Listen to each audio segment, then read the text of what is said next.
Montana, 1887. There are men who grow old gracefully, who move into the later chapters of their lives with the quiet acceptance of someone who has made peace with what is and what isn't. Nathan Cole was not quite that man. He was 58 years old, and he had not made peace with anything. He had simply stopped fighting, which is a different thing entirely, though from the outside the two can look remarkably similar.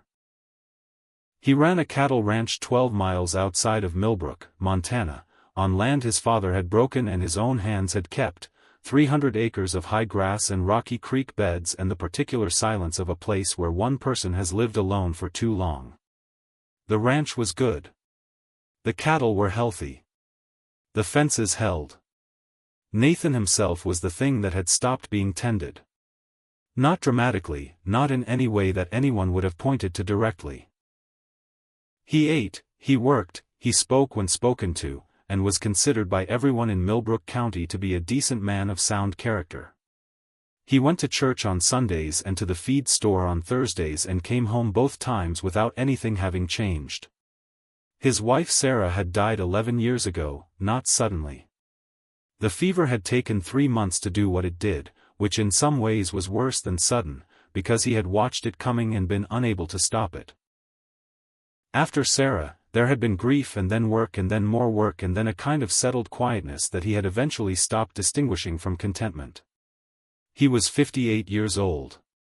He had a ranch and a horse and a good dog named Duke who asked nothing of him but proximity.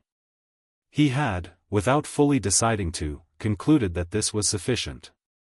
He rode into Millbrook on a Tuesday in September for salt blocks and feed and a pound of coffee, and nothing else.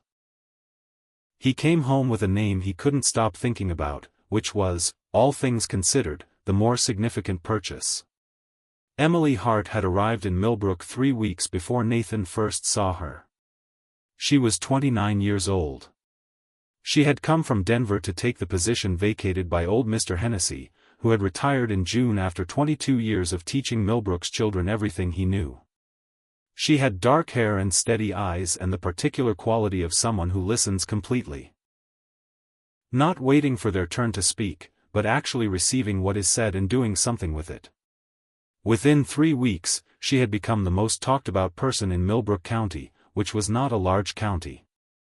3 men had attempted to call on her formally. She had received them all with warmth and declined them all with clarity.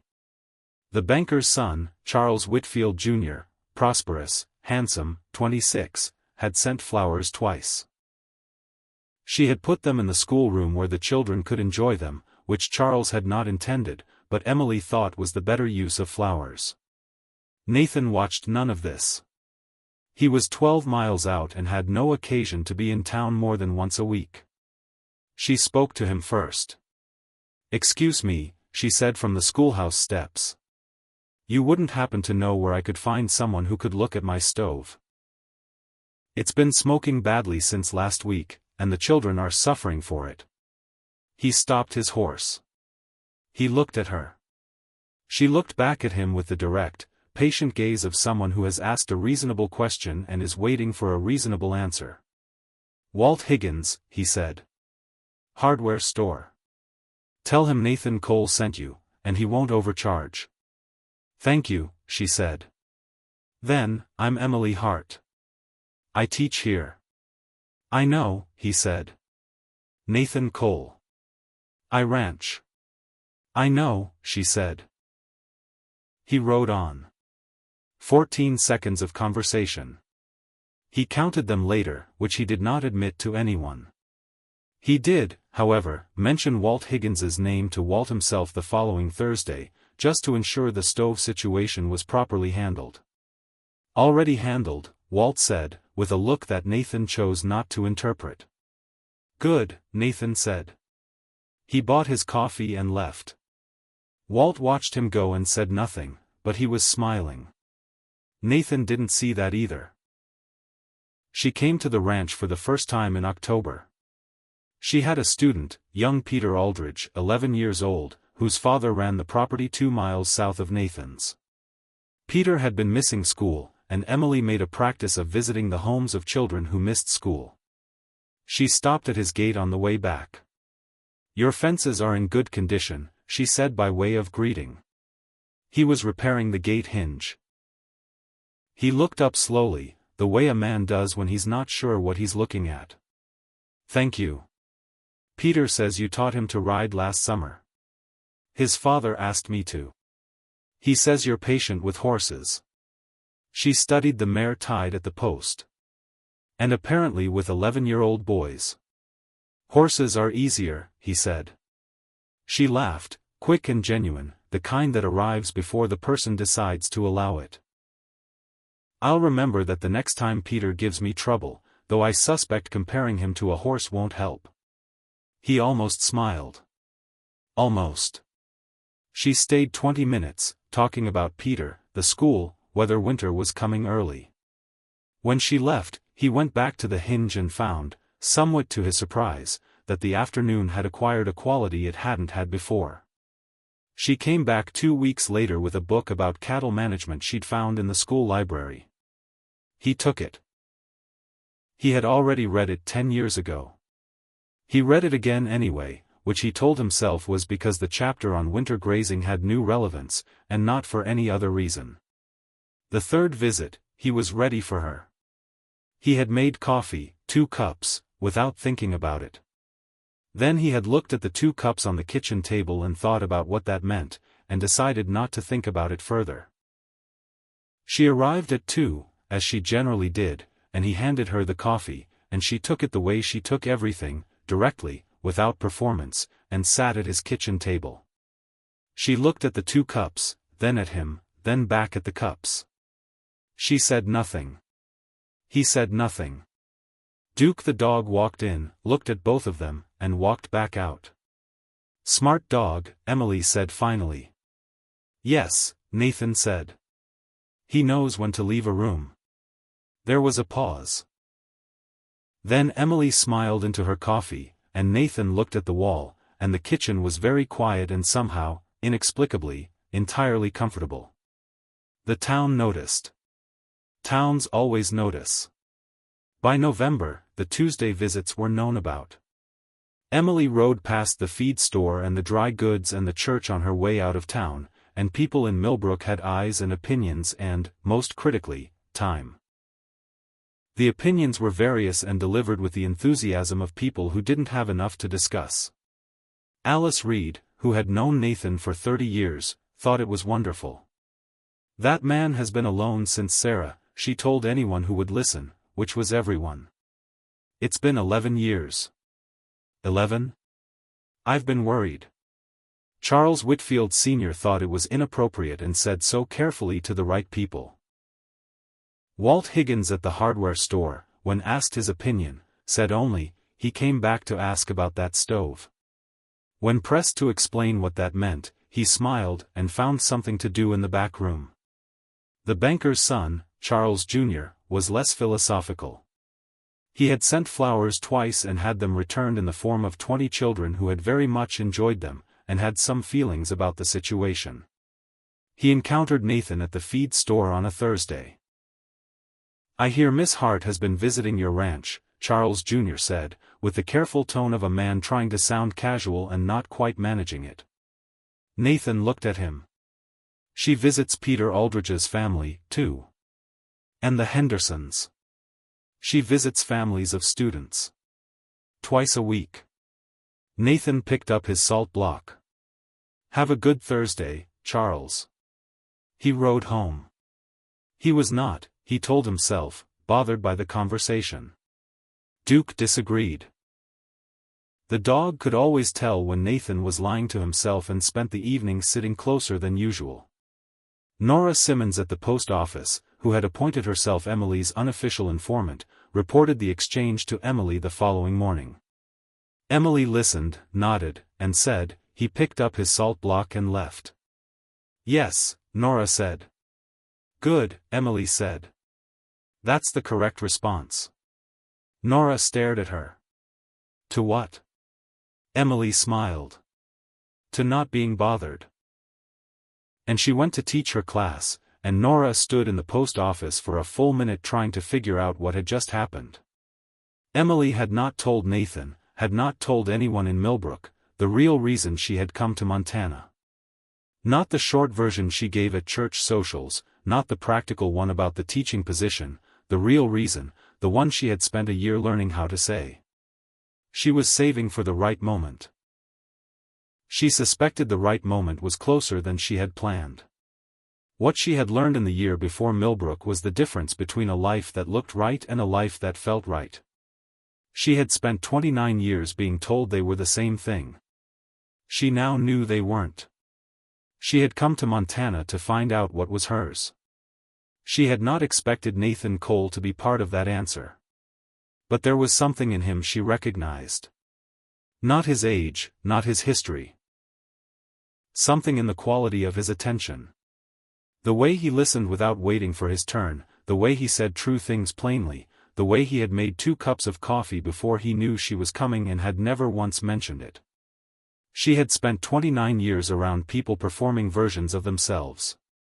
Nathan Cole didn't perform anything, including, she noted, any awareness that she found this extraordinary, which was possibly the most extraordinary thing about it. She had told herself, on the ride out to his ranch on the 4th Tuesday, that she was simply visiting a neighbor. She had told herself this carefully and at some length. Duke had met her at the gate, tail moving with the enthusiasm of an animal who knew the truth before the humans did. She had looked at the dog for a moment. "Don't say anything," she told him. Duke wagged his tail. "Unhelpful," she said, and went inside. Now, let's get back to the subject, because Nathan Cole is about to say the most sincere and most wrong thing he has ever said. It was December when he said it. They had fallen into a habit. After coffee and conversation, they would sometimes walk to the east fence, where the land opened up and the view went all the way to the mountains. In autumn, it had been gold. In December, it was the particular stark beauty of Montana in winter. The grass silver-brown, the mountains showing their snow, the sky going pink and amber as the sun went down. They stood at the fence in the cold air, and Nathan said nothing for a long time, because he was thinking about something he had been thinking about for weeks and had been refusing to bring to the surface. Duke sat between them, looking at the mountains with the philosophical expression of a dog who has decided the humans will sort this out eventually. Then Nathan brought it to the surface. "Emily," he said, "I need to say something." She turned to look at him. "I think you should consider spending your Tuesdays differently." He looked at the mountains. "You're 29 years old, and I'm 58. He paused. "You're too young for an old rancher. You deserve someone who can." "Nathan, let me finish. You're going to say something you've decided is true without asking me whether I agree." He stopped. She was looking at him with the expression she sometimes turned on students who had given a confident wrong answer, not unkind, but completely unwilling to pretend the answer was right. "You're 58, she said. "I know that. I can count." She took a step closer. "But I'm not interested in your age. I'm interested in you. You listen. You tell the truth. You made coffee for 2 before you knew I was coming. And you've never once mentioned it." Duke looked at Nathan. Nathan looked at Duke. "Don't," Nathan said to the dog. Duke looked back at the mountains. Emily's expression did something complicated, not quite a smile, but close. "To me," she said quietly, "you're perfect." The mountains held the last of the light. The cold wind moved through the silver grass. Nathan Cole, who had stopped expecting things, stood at the east fence of his ranch and felt something arrive in his chest that had no name and no warning and no regard whatsoever for the careful conclusions he had spent 11 years arriving at. He was quiet for a long time. Duke, sensing the gravity of the situation, sat on Nathan's foot. This was something the dog did in serious moments. Nathan had always found it helpful. "You don't know everything about me," he said finally. "I know enough," she said. "I know the important things. Sarah. I know about Sarah. You loved her. She died. You've been alone for 11 years, and you've convinced yourself that's the natural end of things. She paused. It isn't. He looked at her. Emily, in 10 years I'll be 68. And I'll be 39. And if you are half the man at 68 that you are now, she paused, I'll count myself fortunate. He turned back to the mountains. Then she told him about Denver, about Richard, young, prosperous, from a good family, everything that the word suitable was supposed to mean, about the engagement, about the wedding that didn't happen 3 weeks before it was supposed to, and the reason it didn't happen. He listened completely. When she finished, you ended an engagement 3 weeks before the wedding. Yes. Because it wasn't right. Because it was expected, she said. Which is different. What is right? He asked. She looked at him steadily. This, she said. Tuesday afternoons and honest conversation and a man who makes 2 cups of coffee before he knows he needs to. A pause. I didn't come to Montana to find this. But I found it. Duke stood up, stretched with great ceremony, and walked back toward the house. Your dog agrees, Emily said. Nathan watched the dog go. He always knows when the conversation is over, he said. Is it over? She asked. He looked at her. No, he said. I don't think it is. He didn't say yes immediately. That wasn't his way. He thought about it slowly, from every angle, with the stubbornness that was his best quality and his most inconvenient one. Duke participated in this process by following him around the ranch for 3 days with an expression of patient concern. I'm thinking, Nathan told him on the second day. Duke sat down. I know you think I'm taking too long. Duke looked at the middle distance. That's not helpful, Nathan said. He thought about Sarah, not with guilt, with honesty. Sarah had been a practical woman who had told him more than once that life was too short for unnecessary suffering, by which she meant specifically the kind of suffering people chose by refusing good things. He thought about the word expected. He thought about Emily ending an engagement because it was expected rather than right, and understood that he was being asked to make the same distinction. Expected, a 58-year-old widower stays alone. Right, something else entirely. He went to her on a Saturday, not a Tuesday. Emily noticed immediately. He knocked on the schoolhouse door. She was grading papers. She looked up, saw him in the doorway with his hat in his hands, and set down her pen. It's Saturday, she said. I know. You've never come on a Saturday. I know. He looked at his hat. I couldn't wait until Tuesday. She studied him for a moment.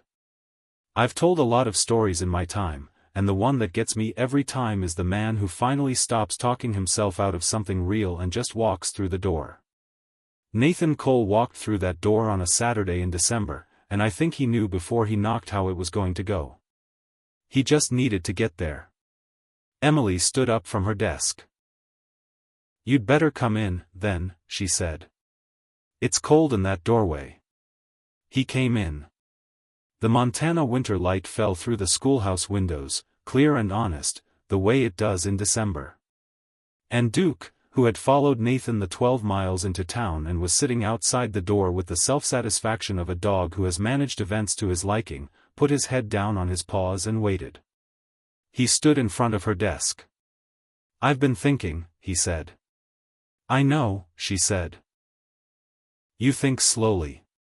I think carefully, he corrected. Also true.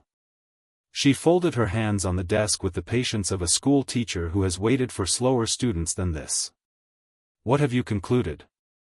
He looked at her, this woman who had ridden out on Tuesdays and drunk his coffee and brought him a book he'd already read and told him at the East Fence in December that she thought he was perfect. I've concluded, he said, that I have been operating under a set of assumptions that need revision. Such as, the assumption that my age and my history constitute a reasonable argument against, he paused. Against what? She asked. Against asking you to marry me, he said. The schoolroom was quiet. Emily looked at him. He looked back. Outside, distantly, Duke could be heard making his presence known to a passing cat, which was briefly loud and then resolved. "And have you revised that assumption?" she asked. "With some difficulty," he said. "Yes." He reached into his coat pocket and produced a ring, Sarah's, which he had worn on his smallest finger for 11 years, and had taken off that morning for the first time, because it was right that it go forward rather than stay still. "I would very much like it," he said, "if you would be my wife, knowing everything that entails. The age and the ranch and the dog and the winters and all of it." Emily looked at the ring, then at him. "Nathan Cole," she said. "You are the most deliberate man I have ever met. Is that a yes?" "It was always going to be yes," she said. "I was just waiting for you to think it through." He put Sarah's ring on her finger in the cold, clear light of a Montana December, not as a replacement for what had been, but as a passage from it, the way good things sometimes carry the weight of what came before without being crushed by it. Emily looked at the ring the way you look at something you recognize. Not new. Right. Outside, Duke achieved victory over the cat situation and resumed his post by the door with renewed dignity. They were married in February in the Millbrook church, with the kind of attendance that suggested the whole county had been waiting and wanted to be present. Charles Jr. was gracious about it. His father, less so, but said nothing publicly. Alice Reed cried from the second pew with the unashamed satisfaction of a woman whose instincts had been vindicated after 11 years of patience. Emily wore deep blue, the color of the Montana sky in summer, because she was not a woman who felt required to wear white, and because the blue suited her. Nathan stood at the altar and watched her come toward him and understood, with the full weight of 58 years, how close he had come to not being here. Duke waited outside. When they emerged from the church, he greeted them with the enthusiasm of a dog who has personally arranged the entire situation and is pleased with how it turned out. Several guests were charmed. Nathan was not surprised. The house changed that spring. Not the structure, the feeling. The silence that had lived in every room was replaced by something else, the sound of two people's lives occupying the same space and finding it somehow more spacious than before. Emily brought books. Nathan built her a shelf, a good one, properly fitted. She told him it was the most romantic thing he had done. He found this confusing until he understood that she meant it. "A shelf," he said. "You built it without being asked," she said. "You measured it to fit the books I already had. You used the good wood."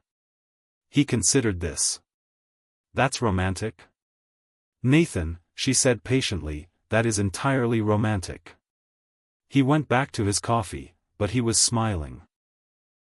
Their son Wyatt arrived in the 3rd year, with his mother's directness and his father's patience, which made him formidable in ways that only became apparent gradually.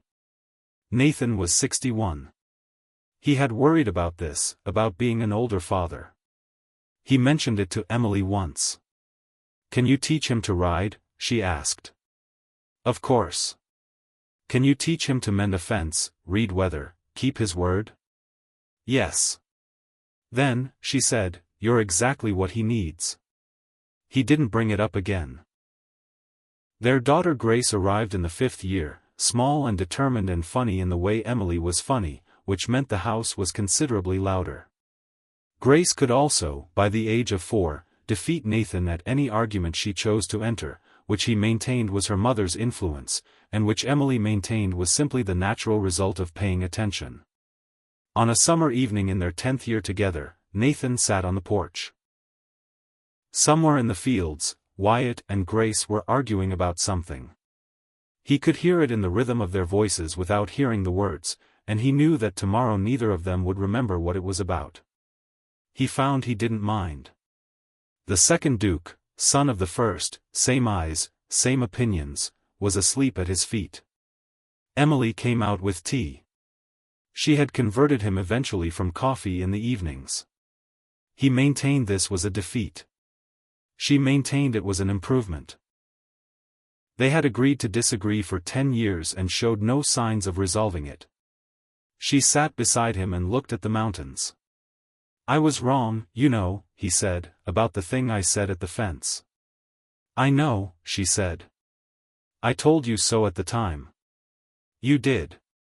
You were very patient about it." "I'm a school teacher," she said. "Patience is professional." He smiled. The mountains held the last of the summer light. The second Duke sighed in his sleep. The children's argument resolved itself somewhere in the fields with the sudden silence that means one of them has won. He put his hand over hers on the armrest, the same gesture, 10 years in, still the same, and thought about a Tuesday in September when he had ridden into town for salt blocks and coffee and nothing else. He thought about 14 seconds of conversation outside a schoolhouse. He thought about 2 cups of coffee on a kitchen table and a dog who always knew before he did.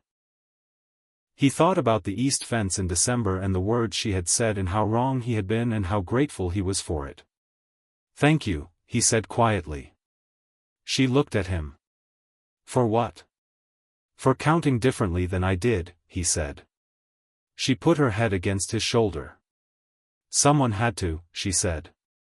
And the Montana evening held them both, and the mountains did what they always did, and it was, by every measure that actually counted, more than enough. Nathan Cole made an error that most of us would recognize. He decided in advance what was possible for him. He looked at his age, 58 years, a number he had counted carefully, and concluded that certain things were no longer available, that the window had closed, that the time had passed. He was wrong. Not because age doesn't matter, it does, in real and practical ways. But Nathan had made a mistake that is easy to make and hard to catch. He had confused the arithmetic of years with the arithmetic of value. He had counted the number and concluded he was too little. Emily counted something else entirely. She counted the man who listened without waiting for his turn, who told the truth plainly and didn't dress it up, who made 2 cups of coffee before he knew he needed to and never mentioned it, who built a shelf from good wood, measured to fit the books she already had, without being asked. I've told a lot of stories in my time, and the one that comes up again and again, the one that stays with me, is the man who was offered something real and spent weeks talking himself out of deserving it. Nathan Cole stopped talking himself out of it on a Saturday in December, when he rode 12 miles into town with his hat in his hands and knocked on a schoolhouse door. The heart does not follow a calendar. It does not look at a birth year and make decisions. It looks at a person. At who they actually are, in the specific daily reality of their life. And it knows what it knows. You do not age out of being worthy of love. It is never too late to be found. Thank you for writing with me today. Wherever you are in this world, I am grateful you were here. Until next time, keep writing.